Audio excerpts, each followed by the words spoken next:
Hey man, kill the goddamn music. Welcome to the halftime live stream. It's your boy CB. Welcome to Chalupa and Friends. If you're new here, please smash that like button. We do these for every game. We show up, we talk about it, whether it's beautiful, whether it's ugly, whether we like it, dislike it, whether we cry or celebrate. We do it together as a family, but it's not about me. It's called Chalupa and Friends for a reason. My first guest, my brother from another mother. First, I'm gonna say that a lot today because it's a couple brodies out here. But first up, right now, repping Joey whatever. He was Joey Kool-Aid a few weeks ago. It's Joey whatever. 1/4 from the You Heard Pod, my guy. Joe, how we doing, bro?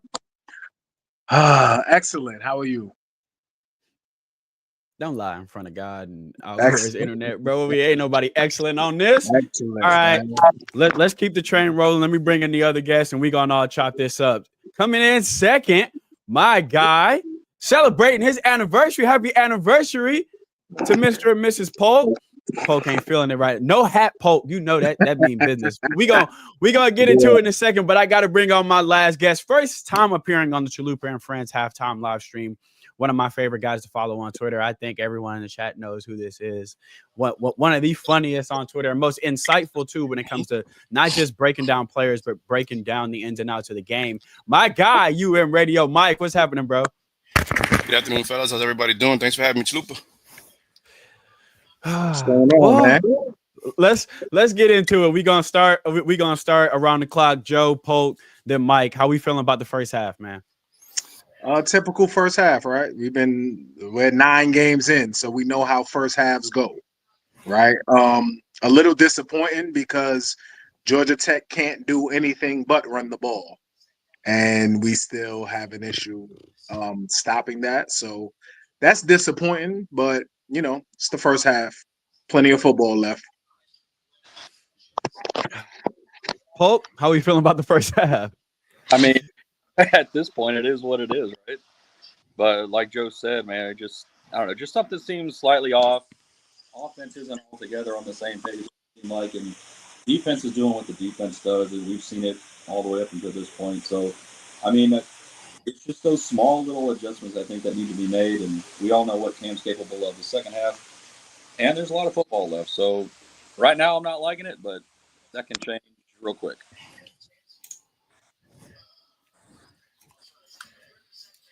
Yeah, we still got 2 halves left. How we feeling, Mike? Or 2 quarters? I said 2 halves. How we feeling about the first half, Mike? Man, I'm not as bullish as everybody else is. I mean, I'm looking at the chats and I'm just like, you know what? Our defensive coordinator is actually calling a very good game. All of the guys are in their spots, right? What's going on? We're having missed tackles.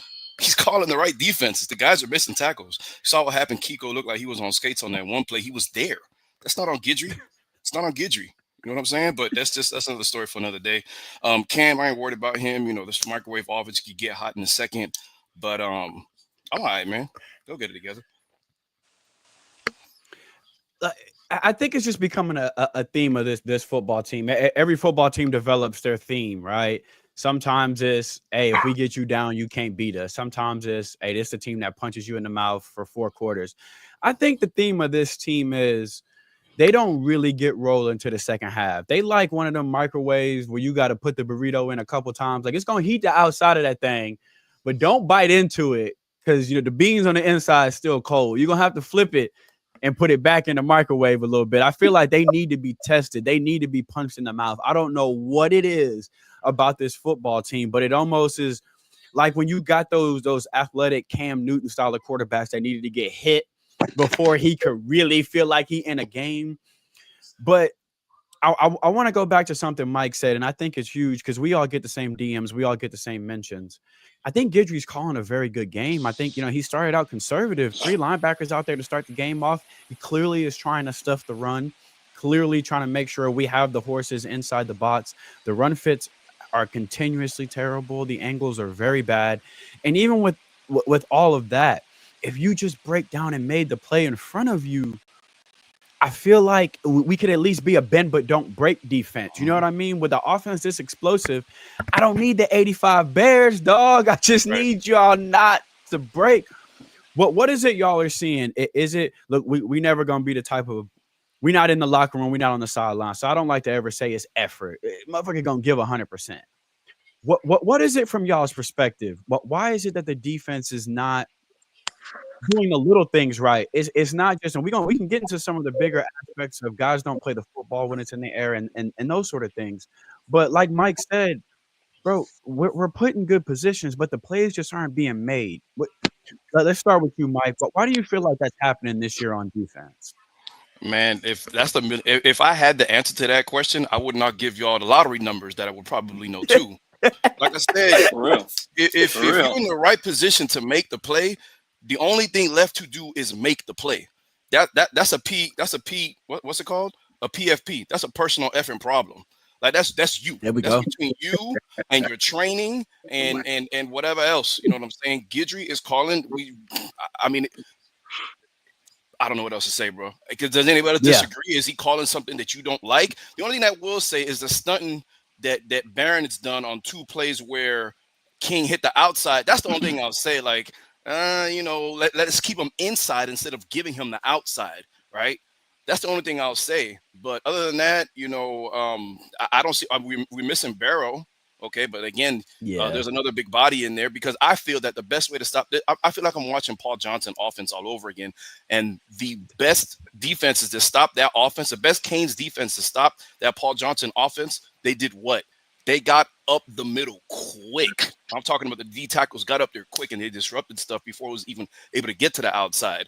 So I guess those 2 things, but I don't know. I've never really played football at that level. So I mean, y'all chime in. What y'all think, fellas? What is it? If you could pinpoint something.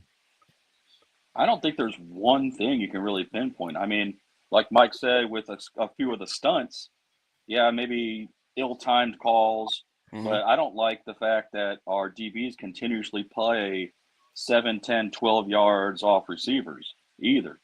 So, I mean, those big cushions kind of allow, for those quick breakers across the middle. But then again, we've kind of got GT one-dimensional right now.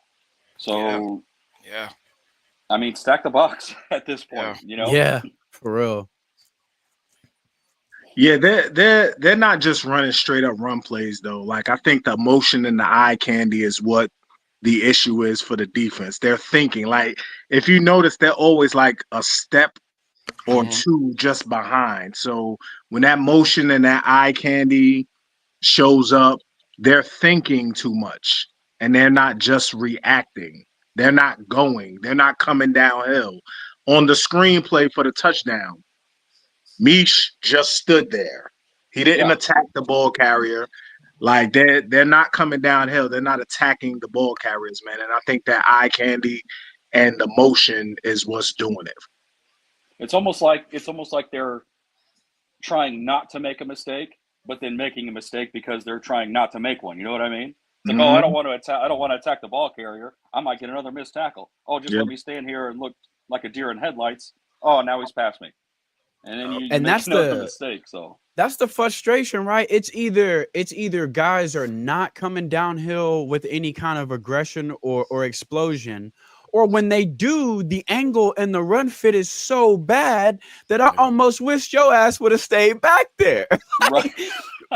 It's a little confusing because look, no one's gonna say we had the 85 Bears last year, but we were sound on defense, though. Like, you know what I'm saying? We were at least sound on defense. So, and that's why I hesitate to say Gidry, because I'm like, bro, it's the same message from last year, y'all.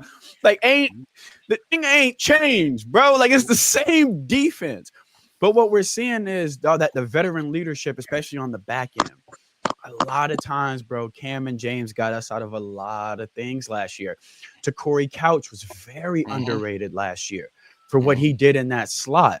I think people forget sometimes it's not always about having a first team All-American, but when you get a guy that's sound and can get the job done, dog, you don't always gotta. What he doing in the league? Nigga, this ain't the league. This is the ACC. I need somebody to play good in the ACC. Yeah. So I think sometimes it's doing the little things right, and I feel like maybe that's why we're so good after halftime. I think our coaching staff does a good job of backing them off. Hey, calm down. Do the little shit. Stop trying to be Superman. Defensive ends, for sake. You cannot continue to give outside contain on those twists like that. The D tackle, you got to get your ass out there and up the field because you outside contain now. So I think it's just the little things. I don't think it's anything huge. I'm not watching these games going, well, shit, if this continue, we done. It's I don't have that feeling. You know what I'm saying? Yeah. And Like then from the Polk's- offensive side, what you got, Mike? Oh no, go ahead. I'll let you done. That's what I'm about to say. The offense is not looking too tasty either. Yeah, there's been some. We've seen Cam have a little bit of miscommunication early these last couple games too. I feel like that's going to get cleaned up. I'm harder on X. I say this every week, bro. I'm harder on X than I am any other receiver. Not because I don't like X. It's because X is my GOAT when it comes to this U. So I expect X to do things that I'm not gonna expect other receivers to do. Okay. So that one-handed attempt, I need you to put two hands out there, baby. I need you to put two hands out there and grab that thing. But I understand that the level of difficulty on that catch is ridiculous regardless. Right. But it's X. So I just expect X to do the impossible. Offense. There was I keep cutting. No, go ahead. What you got on the offense, Mike? I was just gonna say that. I mean that missed throw that Cam had when Arroyo was wide open. I believe on the second drive, he missed him. I think he was going. I forget who was on the left side of the field that he was going to. I think it was X, maybe Jacoby or maybe Horton. I don't know who it was, but 8 was. He turned around and I guess Cam didn't even see him. That's one. And then what's up with the refs having the blinders on for that pass? Oh my god, holding like that was so blatant, bro. The entire route. I've never even seen a DB hook on the inside of. I ain't never seen that one before. He went for a ride. If he didn't hold on to him, he would have been gapped by 5 yards. You know what I'm saying? He held on for him. But bro, we've seen Cam. Cam is probably like, all right, guys. Y'all done? Y'all done bullshitting right now? Let's go out there and let's score 40 points in this half, and let's do that. I'm not worried about the defense. We can't talk about the pass defense because, like Polk said, they're one-dimensional. They are one-dimensional, so this defense should eat the second half. It really should. Get the butterflies out, get the bullshit out. You know what they're going to do for the most part. We got 2 of their players out on hits. We put them out. We put the starter running back out, and then the backup running back out. And that Shiloh quarterback, he was limping. He got pretzeled under one of these pile-ups. I could not believe that he got up walking because I saw one happen. I said, "Ouch." Me neither. But I ain't tripping, man. I'm not feeling as bullish as a lot of people are. Well, if there's one thing we've learned from this team, that adjustments get made in the second half and they come out balling. So I'm not worried about the offense in that situation. Like Mike just said, Cam's like, y'all done bullshitting? Y'all done? You ready to play now? Let's do this. Yeah. But I think the defense is going to step up and make the changes that they need to make. I think if they eliminate some of the twists and the stunts and maintain that gap integrity, I think you're going to see a lot more stops come, and you're going to see the defense kind of tighten up. Yeah, I'd stack the box play single high and King. If y'all gonna win this game, it's gonna be on King's right arm. Listen, y'all, it's gonna be 2 yards in a cloud of dust if y'all don't. Goddamn it, I'm putting everybody in this box. And if you're playing single high, hopefully Mike brought Patterson up there. Thank God, please, please. But you had a great point earlier, Mike. Though against a defense like this, we need defensive tackles to get up the field. Hey, let them young boys eat. Put Armando Blunt and Justin Scott out there a little bit. I'm not saying for every snap, but let's rotate. Let's keep everybody fresh. Get them young guys that do have that youthfulness, that explosiveness, and that ability to get up the field. I think is a great shout for this defense. So what we like to do before we get out of here is I like to assign y'all as the coordinators and head coach. Since we got 3 on here, Mike, you gonna be Mario. Joe, I think I always give you Guidry, bro. So I'm gonna give you Dawson today. Polk, I'm gonna give you Guidry. We're gonna start with the coordinators. We'll start with Polk. What changes are you making in this second half or coming out of this halftime? Like I just said, eliminate some of those stunts and twists, and I think maintain your gap integrity. Keep the DNs on the outside. Keep contained. Send linebackers actually knowing which gaps they're controlling. Be more aggressive on the outsides with our DBs, and like you said, drop back to that single high and stack the box. Yeah, for the offense, man, keep punching, stay aggressive, stay ahead of the chains. Mm-hmm. Don't get in any, 2nd and 12, 2nd and 13s. Receivers, we got to play now. Like, we dropping too many balls. Cam, let's get this urgency. Let's go. When you see an open running lane, go. And just stay aggressive. Keep the pressure on. What we got, Cristobal? of all the cliches that Mario uses or words, catchphrases that he likes to use, toughness and physicality are two that stick out to me. And I think that both lines of scrimmage need to establish physicality and toughness, because right now Georgia Tech is sticking with them, and they shouldn't be. Like, Georgia Tech is not the more physical O-line or D-line. They're not the bigger. They're not the better. Right now, Miami, I don't want to say they're getting punked, but they're playing down to their competition. Let's be physical. Let's get this run game going. And shout out to Cam for breaking the single-season touchdown record for the Canes. He has 30. I don't even think they mentioned it in the broadcast. Yeah. The former record was 29, held by, I want to say, Walsh. I could be wrong, but congrats to Cam on that. Well, that record been around since Daddy Bush. That record been around a minute. Oh, huge shout out to Cam. Anytime you can break a record that's been around for that long, you know what I'm saying? Records are meant to be broken, and on a team like this, one shout out real quick in the record books, it's huge. Can I get one real quick? Shout out to Texas for being up 35-0 on the Gators at halftime. Woo! That's expected.